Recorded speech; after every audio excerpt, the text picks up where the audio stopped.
about the level of which and the speed with which the state's various different bodies can move in order to put in place regulation. That's why the comprehensive view that SB 45 takes towards the policy decisions about not only what the responsibilities are for providers, but how they will be judged in terms of both their technical and financial qualifications above and beyond the preference issues that have been raised by both parties today, we think are incredibly important to give direction to those people who are going to be fulfilling those roles. In terms of how much time do I have left, sir?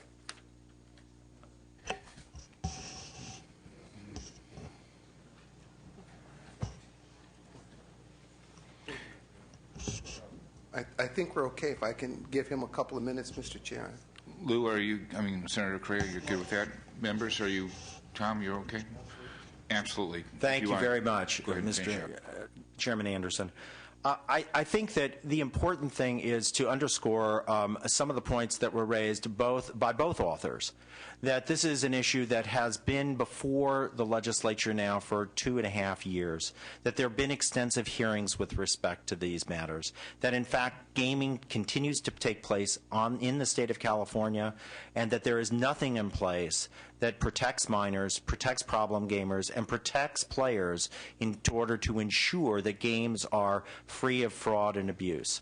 From the point of view of someone, of an entity that actually wants to provide these services, we believe that the relationship between the state needs to be clearly defined.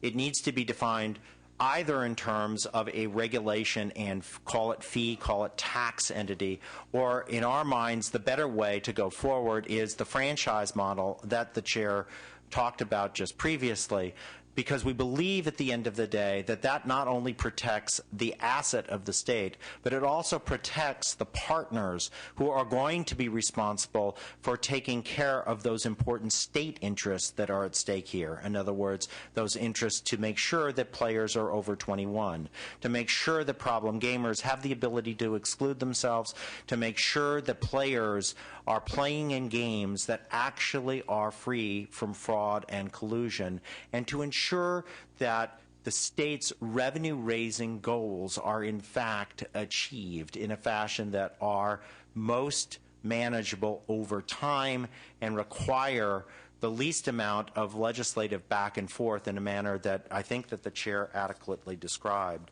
We think that there are some concerns in both bills that lead to the notion that they have to be resolved in a certain way. But as the chair put it, I think at the beginning of the hearings that we initiated in February, at the end of the day, the goal here is to present the governor with one bill.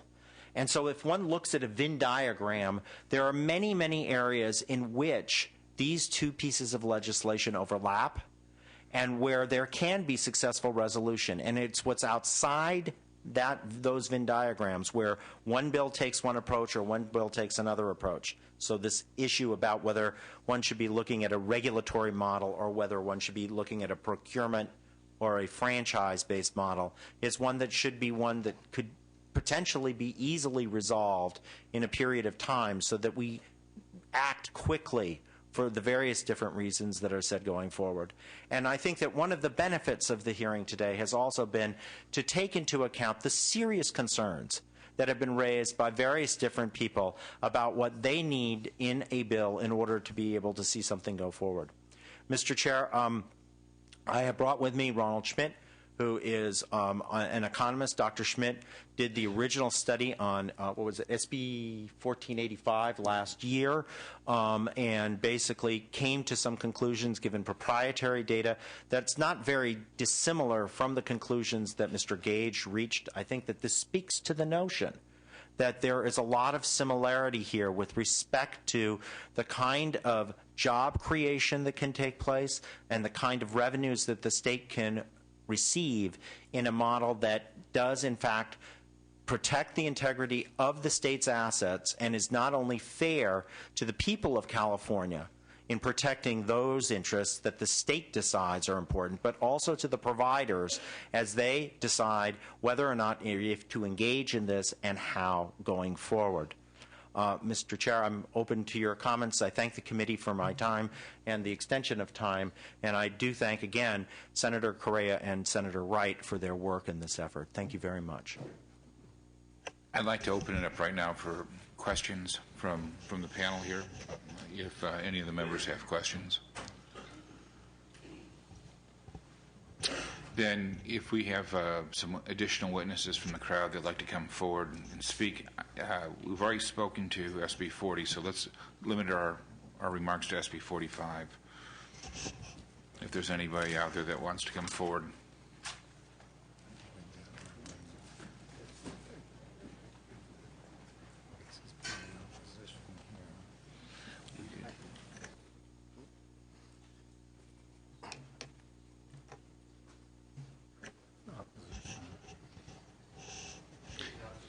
Yep, that's fine. If you want to come, we'll take both opposition and anybody in favor. If you wouldn't mind in your testimony just saying your name again, and for some of the members that have come and gone. Thank Leslie Loesch. Oh, I'm sorry. Leslie, go ahead. Go ahead. I'm sorry. Leslie Loesch, the Vice Chair for the California Tribal Business Alliance. While we are not in support of SB 45, we are not totally opposed to SB 45 because obviously the framework is there in order to come to some conclusion that, as Senator Wright has said, to help California because we are Californians ourselves, but also address some issues in regard to regulatory and the exclusivity issues because, as the gentleman that was here said, that Mr. Gage's conclusions matched this gentleman's. That was all assuming that exclusivity was not breached. I just wanted to make sure, and those are the issues that we have. But I greatly appreciate Senator Wright's thoughtfulness in going forward and researching this subject and his approach to finding some conclusion that will help California. Thank you.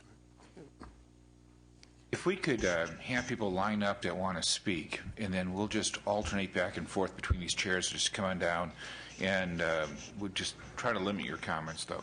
Yes, sir. Thank you. Reverend James Butler from the California Coalition Against Gambling Expansion.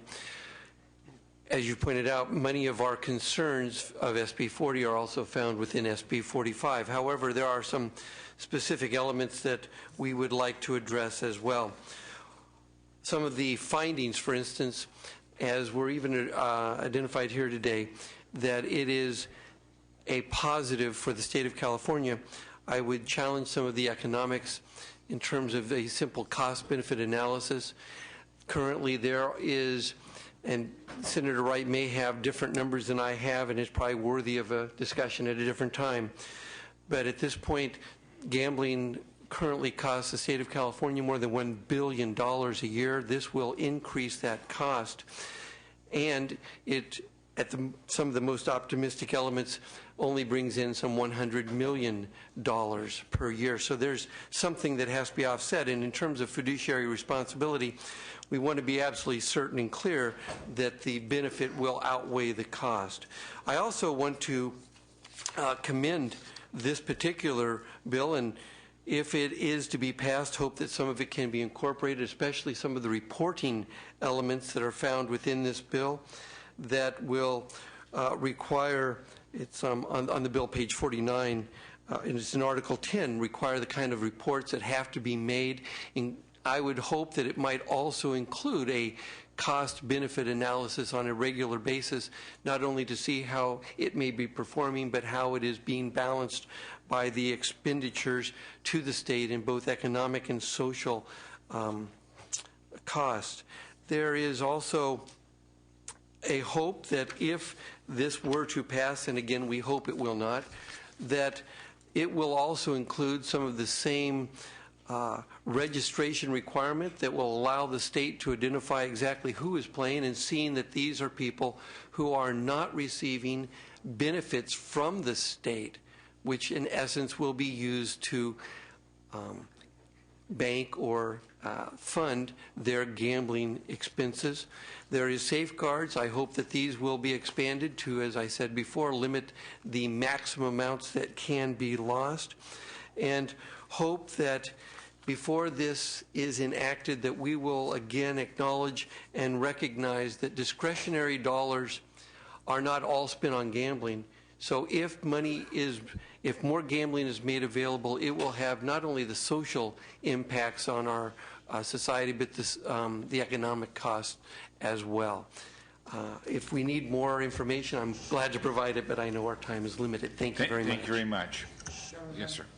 Mr. Chairman, members, John Norwood again on behalf of Churchill Downs. Just wanted to indicate that Churchill Downs generally supports the public-private partnership concept of SB 45. The bill proposes to create an open architecture type system that's consistent with other successful models as deployed in Italy and France. We read it as giving us a level playing field in order to compete for a license. Prior to Chairman Wright's comments today, we were concerned about the artificial cap on number of licenses and the preferences issue, and those have been resolved, so we appreciate that movement on this bill. Thank you very much. Thank you. Are there any more comments from the public? That's my horse racing group. I'll call them up later. They're not about the bill. They're about another aspect. Okay.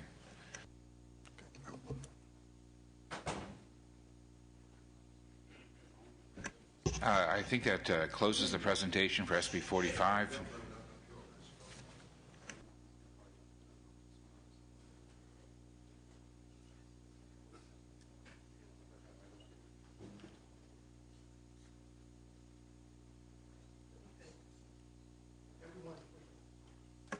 For your patience, the last thing that we want to do is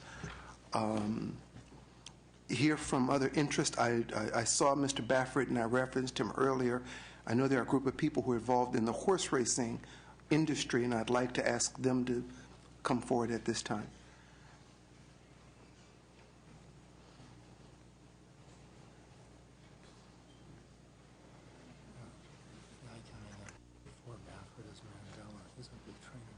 Oh, okay. Go ahead, thanks.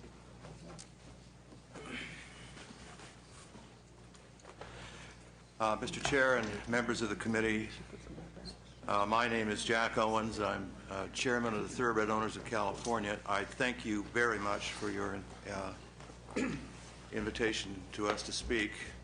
With me at the table, Joe Harper, President and CEO of Del Mar, Sue Green, who is the president of the California Thoroughbred Breeders Association. She represents the farm side of the business. John Harris, CHRB Commissioner, Major Owner Breeder. Richard Mandela, Bob Baffert, two Hall of Fame trainers who've come in. And with the Chair's indulgence, may I ask the other members of the racing industry who've shown up to just state their name for the record? We'll allow time for that. Thank you so much. They don't kick us out for 45 minutes. So okay. I'll be as brief as I can be. As you know, sir, because you've studied this so much, California really has currently, or the racing industry in California has the only legal form of internet wagering currently permitted in the state. We are fully vetted, policed, licensed, examined by the CHRB. And I would have to say that I think the tracks in California have a remarkable history of compliance.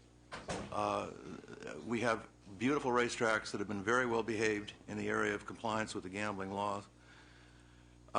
As you know, sir, from prior testimony, our industry directly or indirectly employs tens of thousands of Californians. We are a major agribusiness. Our outlet to the market is through the tracks. We represent tremendous investment and employment in farming, breeding, training, down the line. We are a green space provider because our breeding farms, as I'm sure you know, are some of the most beautiful facilities in the state, and keeping them in farming is I think, has certain environmental benefits. We are a multi-billion-dollar a year industry in California. We are a tourism attraction. We offer substantial entertainment economics to the state. As you also know, and as these gentlemen or these two trainers will point out, we operate in a national market. We are competing with other major racing states, New York, Florida, New Jersey, you name it. Many of those states have supplemented their horse racing industries with alternate gambling streams, and that, of course, is a major competitive threat to us in trying to maintain what is one of the really truly quality racing industries in the country, from one end to the other, from the livestock to the trainers to the owners, to the breeders, to the jockeys. We have a first-class industry, one that this state should be proud of, and we really hope that you'll take our interest into account as you continue to the process of evolving these bills. Someone earlier testified to the bill that passed, I think, overwhelmingly in New Jersey, and apparently was vetoed on a technicality by the governor. That bill provided a direct and large payment into the purse accounts at the New Jersey tracks, including one of our major competitors, Monmouth. Joe Harper can tell you how much the competition can be sometimes with Monmouth. There, that state recognized in an internet gaming context the wisdom of protecting the horse racing industry. Enough of my comments. I would, with your indulgence, prefer that you hear from people whose livelihoods are in this business, whose careers are in this business. And from that standpoint, I'd like to have Sue Green give some brief comments on the breeding part of the business, and I'd very much like the two trainers to talk about the state of the industry as they see it from their perspective.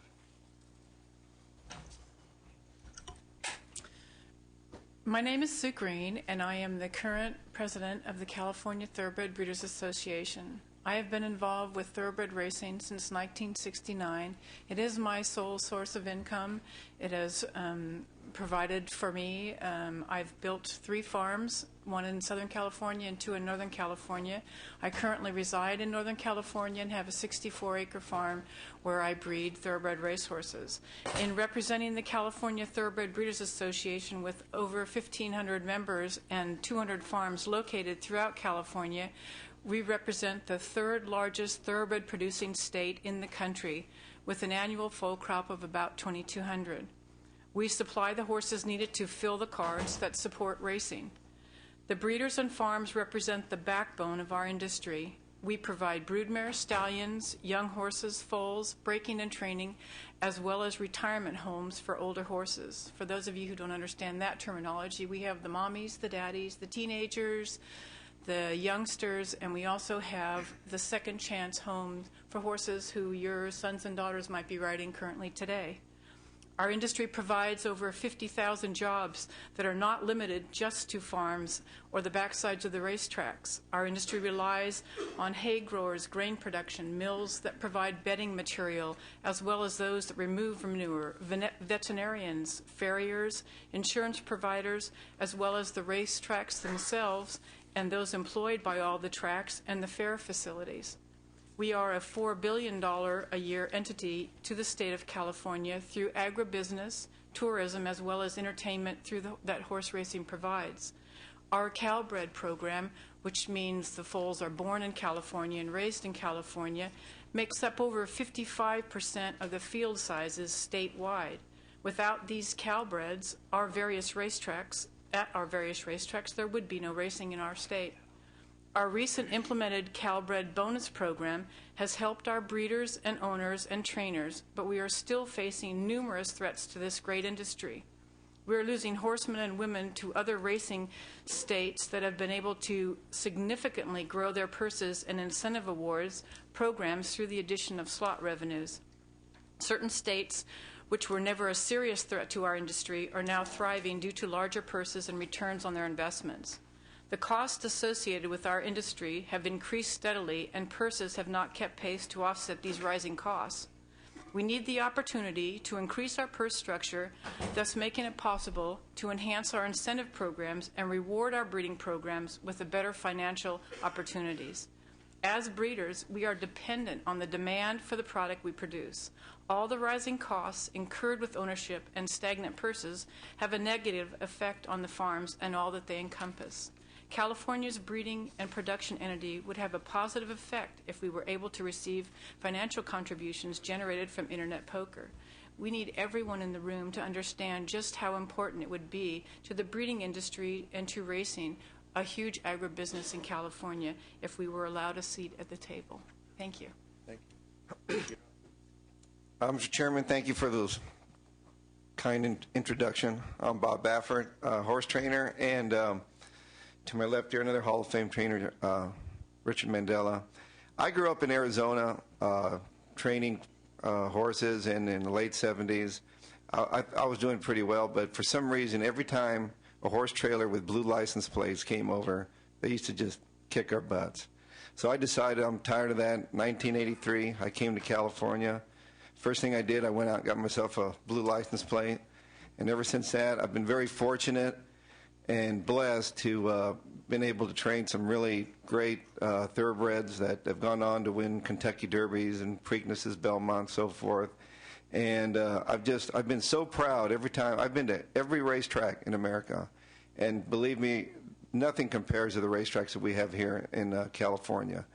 And it's getting tougher and tougher. I've seen my fellow horse trainers just struggle. These tracks with the alternate gaming, they're always rolling out the red carpet. They're trying to get me there. They're trying to persuade me, and it's not only that, but it's gotten to the point where California, we used to all our big races were $1 million races, and now it's forcing us to ship our horses out of here and run at these tracks, and they've just been raiding us, and I've been really, we've been holding tough, but it's getting to the point where if we can just get some kind of an even playing field, just some sort of stimulation to keep these good horses, to keep these clients in the game here in California, because believe me, we have the best racing here in California.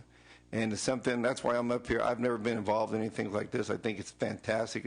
I've seen you guys on television and all that, but this is quite an honor just to be sitting here and explain to me. But you know what?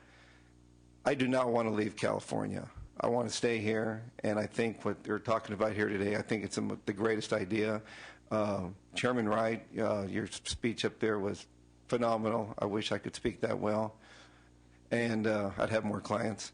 But it's one of those things where I just think this is the best thing that I've heard in a long time to stimulate horse racing in California, because we have the best weather, the best racetracks, and the best fans. So thank you. I'm Richard Mandela, horse trainer from Southern California. I also am in the Hall of Fame like Bob is, but Bob, with his great horses, I got in on my sense of humor. I was born in Beaumont. I was born in Altadena, California, and raised in Beaumont.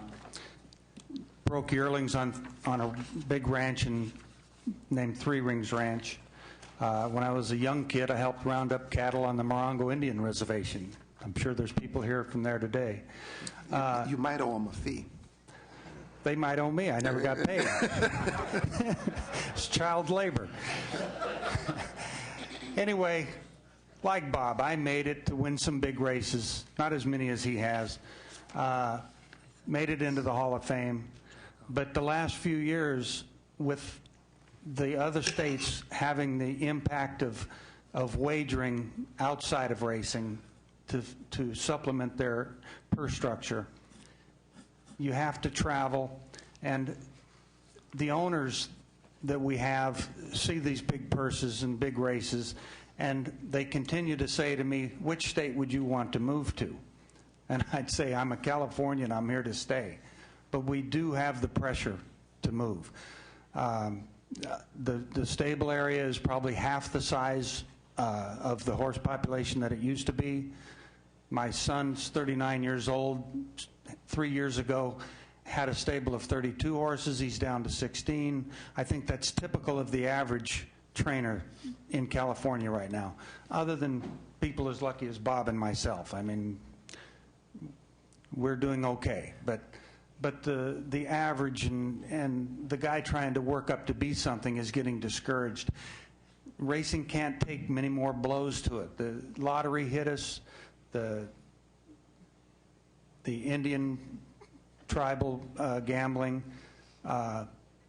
affected us, and we can't take many more shots. So we need some support to not lose any more of our foundation, and hopefully we can restructure ourselves to come back to the glory days we were. Thank you. I'm John Harris, I'm owner-breeder from Fresno. As mentioned, I've been on the CHRB, the California Horse Racing Board, for a number of years. I was first appointed in 2001 by Governor Davis and been reappointed by Governor Schwarzenegger. I'm just about to get off. But I want to clarify today, I'm not speaking at all on behalf of the Racing Board. The Racing Board hasn't discussed this legislation or taken a position on it. But I'm speaking as a horse owner, breeder, and someone who really holds the horse industry very dear to my heart. And I can see that the state and all kinds of segments of it need revenue, and we need to look at every possible avenue, and the internet poker is one of them. But and I don't think any of us wants to be obstructionist or to do anything that would damage any segment. But it's critical we look at what sort of mitigation racing needs to get in this bill, because right now horse racing is the only thing that can be wagered on legally really anywhere in the United States via the internet. And I was also active in some of the federal legislation, and that was a tough deal to get through. But it's clear that in a state that approves wagering on racing, they can have internet accounts. So California's been set up since 2002, and it's grown to be a very significant part of our total revenues. And to give that exclusive up, we need to have something or some mitigation back. And I think it's so important to preserve the horse industry because it's so much more labor intensive than just some computer platform would be. And it has a long heritage, and anything we do in this bill, we need to protect the horse segment.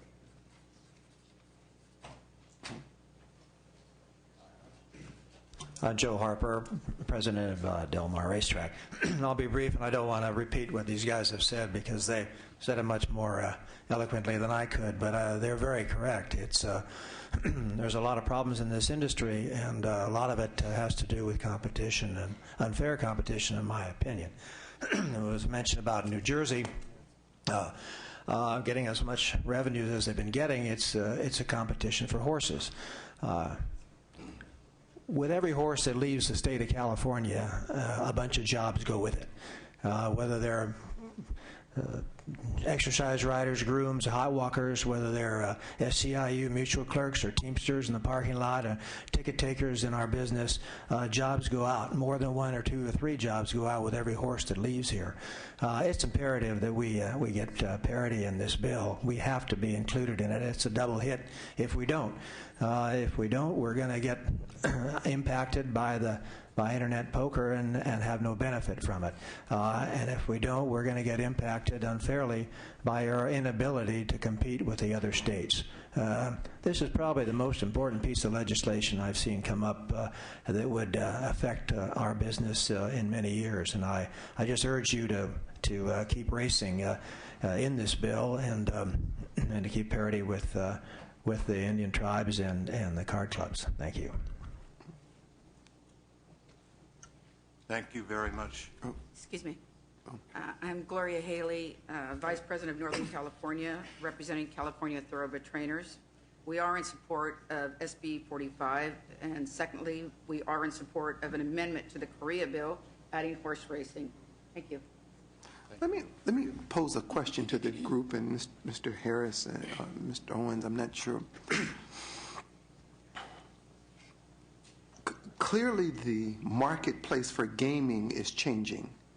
I mean, I grew up about a mile away from Hollywood Park. And as I've said many times, Manchester Boulevard from the Harbor Freeway all the way to Hollywood Park on game day was bumper-to-bumper traffic. Today, if there's during race day at Hollywood Park, you might see 5,000 or 6,000 people in the stands. I think one of the things that has been unfortunate is that we've shifted the game from one of being a spectator sport. And I remind people all the time that Hollywood Park's in Inglewood, and it was called Hollywood Park because it was the playground of Hollywood. I think we've got to do a couple of things with horse racing. The entertainment value somehow has to be restored, because if we're solely relying on gambling to cover the cost of horse racing, the business of horse racing, and you're right, it's an agricultural business, but if we're relying on gambling to cover the cost, a horse is a very expensive slot machine. And we're going to have to create other things. I know at Hollywood they've recently been doing some concerts and some other events, but I'm not sure if you said to me parity or whatever. I mean, should we say take 10% of the revenue that would go? I mean, what would constitute parity? I mean, we've done a number of things here, and I'm just free expressing. I mean, we did have a fee that was on horse racing that subsidized the fares. We took that back. We launched ADW as a means of getting another platform going. Last year, we enacted exchange wagering that becomes hopefully an enhancement to what's already going on, the advanced deposit. I think we'd be hard-pressed to say that we take another industry, I mean, whether it's poker or other gaming or any other industry for that matter. Obviously, there's a relationship between horse racing and gaming. But if I were taking your argument, I mean, should I take a 5% spread on the artichoke crop and say I'm applying that to horse racing? Should I? I mean, at what becomes the nexus? And I'm sympathetic, and I'm not trying to be cavalier. But what becomes the nexus to say that this should go for some of that? What should, and if there is a nexus, then how do we quantify it? Let me take a shot at that one. Please. And I'm speaking to you as an operator of a racetrack. One that I think everybody will agree here is probably the best one in, I like to think, the country. Saratoga does a pretty good job in the summer, but of course they're on. Hollywood Park and Inglewood's nice too. Well, I think we're all nice, but I think we have to reinvent ourselves. When you talk about less attendance at racetracks, Del Mar is doing terrific. We have the highest attendance of any track in California, probably 2 to 3 times as much, because we've had to reinvent ourselves. And I'm not asking, I don't think we're up here asking you to throw money at a dying game. I think that's because it's not. It certainly isn't. And Del Mar is a prime example of that. If you market your product right, you get a great return on it. But you have to market your product. And the product is where we're losing, because we can't compete with other tracks with other revenue sources for horses. And it's all about that, really. I mean, I think that you have more you market yourself, you market your product. I can't just put reggae bands and rock concerts at Del Mar and expect the people just to show up. I have to wrap our product in a better package, which we've done. But it has to be there. The horses have to be there, the good horses, the good trainers. That brings the core people in. And then I can bring in the rest of the group that doesn't go to other racetracks but comes to Del Mar because of all this. That's what we're really asking for here. We need parity, not just in this bill, but we really need parity with the other states. We need to be able to take that revenue and keep our product here, keep our industry here and going. I don't know if that answered what you were going for, but I tried. A little bit, I'm just trying to understand, as we take this bill, okay, and the draft that I have, if you asked me, what do I envision the ideal California site looking like? There would certainly be a spot when you logged on, there should clearly be the ability to have your ADW, whether it's poker or whatever else becomes the menu of games available. Again, I think from a convenience standpoint, it should all be there and available to you. And so I would hope, for example, that any of the operators created a reciprocal agreement with the ADW operators so that there was a nexus to those sites. And it might well be that some of the ADW operators could end up with their own site and operate their own game, and they created a nexus. But absent there being a kind of parity, subsidy, payment, again, I want to be clear what we're talking about when we say that. Are we saying that we should take a portion of the money being spent on other games and transfer it in? Should we make the horse racing sites more accessible to people who might want to do that, or some combination of the two? And I don't have a smart answer, so that's why, you guys do this every day, and I don't, but I'm trying to understand how we make this work for not just Del Mar, but Hollywood or Santa Anita or any of the other, major institutions. As I say, Hollywood's in my district, and I grew up about a mile away from it, so I've, come to appreciate it as a great facility. But I also saw the Renaissance built on what used to be the track in the back, and if it wasn't for the housing downturn, we probably wouldn't have the track itself. So I'm concerned, but I'm trying to what becomes the best way that we can help you, absent necessarily putting a tax on another industry to cover costs. What do we do? And yes, ma'am. Yes, Senator. To follow up on your comments with a question to the industry, you have concerns, but I guess, as Rod was asking, are you all kind of in consensus on what it is that you want, what the solution is, or well, I think do you have difference of opinion? Well, I think, and I ask everybody, not only you here, but I see others in the industry. This is one of those rare times where we come to you holding hands. This industry realizes the problem we're concerned in. Right, but do you have language? Do you have a specific perspective what the solution is, or are you looking for work to get there? Bernie, you want to? We'd like it all. I don't think it's a silver bullet. That's unique here in Sacramento. Yeah. That's a unique perspective. I think the whole industry needs to reinvent itself and be a much more fan-friendly and more aggressively seeking new customers. But I'm not sure we really have exactly a model that helps us. And I think Senator Wright's point is well taken. That we don't really have a plan. But I think what the message we want to get across is that we need to be taken into consideration and allowed to develop something. Bernie, you want to jump in here? Yes. Bernie Thurman, Vice President of Hollywood Park.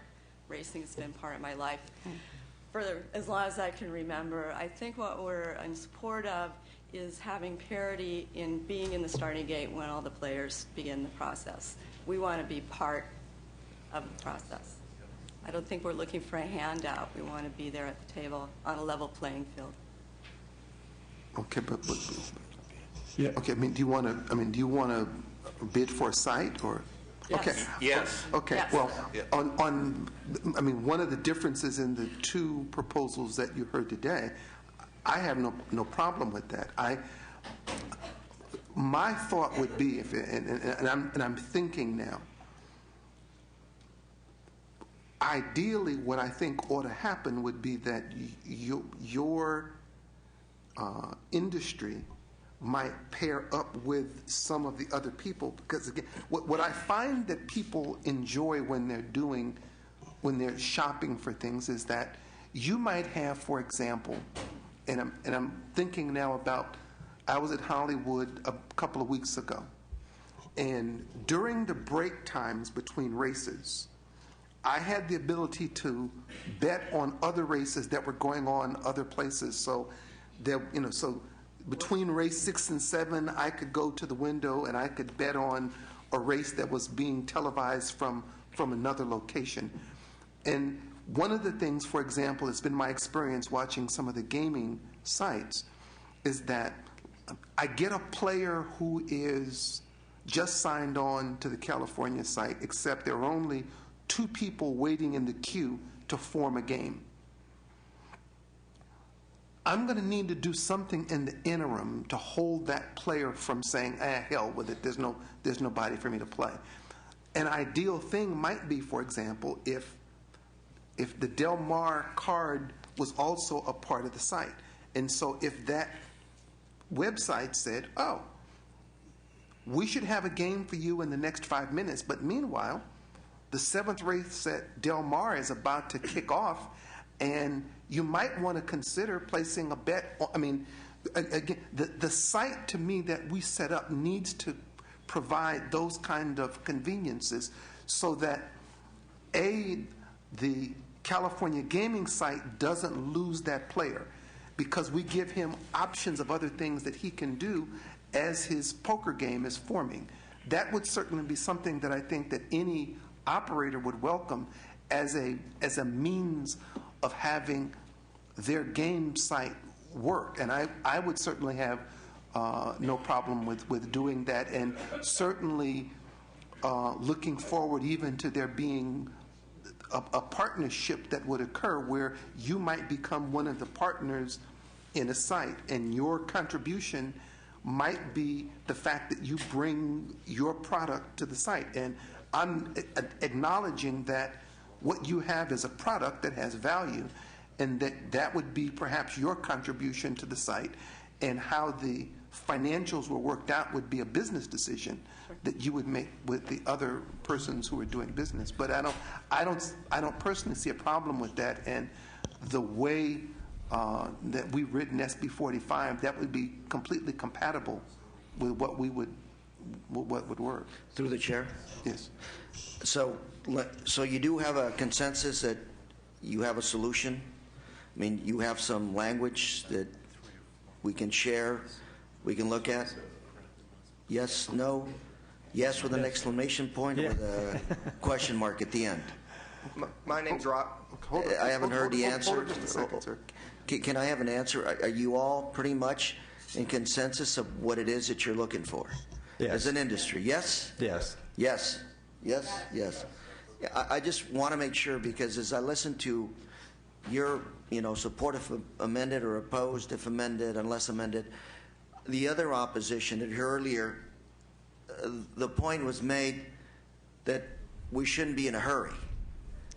And I heard the chair say that he's been working on this for a couple of years or more. So I'm trying to figure out where all of us are going. Is it we're in no hurry, or do we want to do nothing? Because, 2 years, 2.5 years of working on this, in my humble opinion, we've probably explored every public policy issue there is under the subject matter, and really the issues now are probably more political than they are policy. And so I'd like to see some language, some specifics as where we want to go. And this is not just to you, but some of the other opposition. No hurry means we can do this for another 2.5 years, and I'm not quite sure we have that luxury. So again, I'm trying to figure out, as the author of SB 40, what it is where you want to go. And I think this is the first time I have heard you say that you're in consensus of a solution for your industry. Yes? Yes. Yes, with an exclamation point. All right. Thank you, Mr. Chair. Yes, sir. My name is Robert Hartman, and I'm representing Santa Anita Park Racetrack and Golden Gate Fields Racetrack. Thank you for holding this hearing. I just want to be very clear on behalf of our 2 racetracks, and I think I can speak on behalf of the rest of the industry. We're looking for a license to conduct online poker. That's what the industry is looking for. We need it. We need it for parity with the card clubs, for parity with the tribal casinos, and Golden Gate Fields, which I'm the general manager of. We're going to be down to 3 days a week of racing. We have 12 unions that used to work 5 days a week or 6 days a week, and they're down to 3 days a week of racing. Without a license for horse racing to conduct online poker, we're probably going to be out of business in the next couple of years. So I think that's what you hear our colleagues asking for, and I hope we can work with the authors and and figure out how to include horse racing in the respective bills. Senator Berryhill? Yeah, just a couple of comments. Number one, horse racing has such a historical part of California that I don't think any of us want to lose it. It's certainly been in my family forever, and we'd like to see it around a while. I think that you've got a great opportunity here to create a consortium. There's a lot of folks that are still trying to come to consensus so we can all get behind a bill. I think there's a way that we can make this thing happen, but I think instead of having almost asking for this almost to be a welfare check, I think that we have to be fully engaged and take a look at the opportunities of having partnerships in this deal so we can move forward and keep the horse racing industry viable. After all, it really is a center stage for our fairs, for agriculture, for tourism in the state of California. We don't want to lose it. We know that it's taken shots, and we would certainly like at this point in time to keep you viable. And I think but I think at the same time, where's Ken Maddy when we really need him? Because I think that the industry needs to stay together and needs to walk forward arm in arm in whatever you decide with. And I think if you do that we can all come out at the end of the tunnel here all together and keeping everybody whole. So keep working. Yes, sir. Mr. Chairman, thank you very much for the opportunity to speak here. My name is Christopher Corby. I'm Executive Director of the California Authority of Racing Fairs. And I'm here to join the rest of the racing industry, and fairs and the horse racing industry share a long heritage together, as Senator Berryhill just mentioned. And we want to join the representatives from other sectors of the industry in asking for an equal opportunity with respect to internet poker. Racing has hit a rough patch in California. It's very important to our member fairs. We're relying on the revenues generated from horse racing, and we think it's important that the horse racing industry have an equal opportunity with others in any internet poker legislation that goes forward. Part of the heritage that we share with horse racing is that we're at an intersection of three pillars of the California economy: agriculture, entertainment, and tourism. And we believe that we both industries contribute to that. We employ tens of thousands of Californians, and we need this opportunity to stay competitive so that racing participants do not leave California for other states which are artificially subsidized by revenues from other forms of gaming. So thank you very much for the opportunity. But again, so that we're clear, in the draft that we have of 45, you would have two opportunities to participate. One would be to just secure a license, see if you all pooled your resources and secured a license for the industry. That would be a way. And another way would be if you were to partner with someone else who, and again, the financial arrangements would be whatever you'd work out. But in the current draft of 45, there would be two ways that you could participate, depending upon how much cash you put together and how you went. So I want to make clear that's already in there, that you would have that level playing field available to you in the current draft. Well, we welcome that opportunity, and we look forward to supporting that opportunity in whatever legislation comes forward. But I would, and I'm not telling you how to run your business, since I don't know how to play poker, and I learned what a trifecta was. It wasn't too long ago, but I'm going to, if I were looking at your industry as a gaming platform, I think you want to be the person who's coming to play a specific kind of game.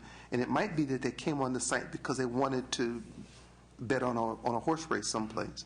But for the person who didn't come to do that, we've got to give him, to make what you provide an opportunity for somebody who didn't necessarily come to do horse racing to go, oh, you mean I can bet on a race at Del Mar while I'm on this? I mean, you need that kind of synergy to draw people in who may not have otherwise even been looking at it. I mean, and again, it might be that while the site's running, for example, something says, oh, this is a trifecta. This is how you can place the bet, because at each of your tracks, you have pari-mutuels who are explaining to people what the bet is. This is a pick six. This is a, this is the box. This is, and part of what you have to have in rebuilding your industry, in my view, and I could be off, is you need to educate people about the dynamics of how you place the bet. If we're able to launch the exchange wager feature that we just authorized in statute, people are going to need to understand how that works, because it provides a wider space of time during which you could place the bet. But you've got to both educate the player to create that interest, and I think that there are ways to do that if we get the sites going and allow them to work. So yeah, I am all for there being horse racing as a part of the whole package, and I wouldn't just say that you would say I want to get a portion of the poker or any other game's revenue, but I think what you also want to do is build up the interest and the betting in your particular avenue as well. And it might be that this becomes a way of almost bringing people to a track who don't physically have to show up at the track. So I'm thinking out loud, and I didn't mean to do that, but I better hurry up, because in a few minutes they're going to kick us out of here. I think you've identified an opportunity that we very much want to have. It may be that that becomes part of a larger marketing package that we have to present our horse racing product as well. Okay. Thank you. We're not asking for a percentage of the revenues. Okay. I don't think anyone here is asking for that. We're asking for an opportunity to operate it ourselves. Okay. Thank you. Thank you. Thank you very much. Okay. Thank you, Chairman. My name is Dino Perez, and I'm with Pacific Coast Quarter Horse Racing Association. And we represent the quarter horse owners and trainers. And our business, just like our thoroughbreds friends here, we're in the same position as they are. So just for the record, the quarter horse people are 100% behind these bills. Okay. Thank you. Thank you. My name is Richard English, representing Los Alamitos Racetrack. And like Dino said, we are, with our thoroughbred brothers, 100% on this issue, and the industry is united and working together on this. And that's what I want to express on here today. All right. Thank you very much. Mr. Chairman, thank you. Josh Rubenstein from the Del Mar Racetrack. Thank you for including horse racing in this hearing. Just to summarize, racing would very much like to have equal footing in terms of any internet poker bill that is being introduced, along with the card clubs and the Indian tribes. Internet gaming is what we do. We've done it very successfully for 10 years, and we'd like to be involved in any further expansion. Thank you. I dare say that at Del Mar, the hats and the spandex on opening day. Yeah. Thank you so much. I'm just saying, but I hope you'll come down for it. I plan to be there. Thank you so much for allowing us this time. Okay. I really appreciate it. Thank you. Are there other witnesses who we've got a few minutes left? I mean, just because we have it doesn't mean anybody has to take it. Well, on behalf of the committee, and I'm sorry, Senator Craig. I'd like to say closing remarks after you. Go ahead. I just wanted to thank the chair for the hearing today, informational hearing, and all the witnesses that came out today for this hearing. And Mr. Chair, you talked about the fiduciary duty for the state of California. I couldn't agree with you more. And that's what the motivation behind my legislation is, my fiduciary duty to the state of California. And let me say that along with that fiduciary duty, the supporters of my bill and I believe that if we don't move today, this year, California is likely to be completely cut off from this business. And this whole hearing and all these concerns will essentially be for naught. Again, we have to move, and we have to move today. As the chairman said, he's worked on this for 2.5 years. Time to act. Thank you, Mr. Chair. Okay, thank you. And let me, again, thank all the people who came. I know some people traveled from near and far. We are going to continue to work. I think that there is clearly a need to get some things done. I'm glad to see such movement within the industry. As I mentioned earlier, when I first started, I was getting shot at from all sides. So at least we've been able to minimize the flack that we're taking. So I appreciate everyone coming. We started pretty close to on time. Let me thank Senator Anderson and Senator Berryhill, Senator Hernandez, and Senator De Leon, and the other members who came, and all the witnesses who testified, certainly those individuals from the horse racing industry, the members of the card club, the members of the tribal governments who have come and who've been participating. We still got work to do, and there's no effort here to throw in the towel. I think that we all see that there is clearly an effort to have some successful conclusion. So again, we're going to adjourn this hearing, but certainly the idea of internet gaming is nowhere near adjourned in this legislative session. Thank you.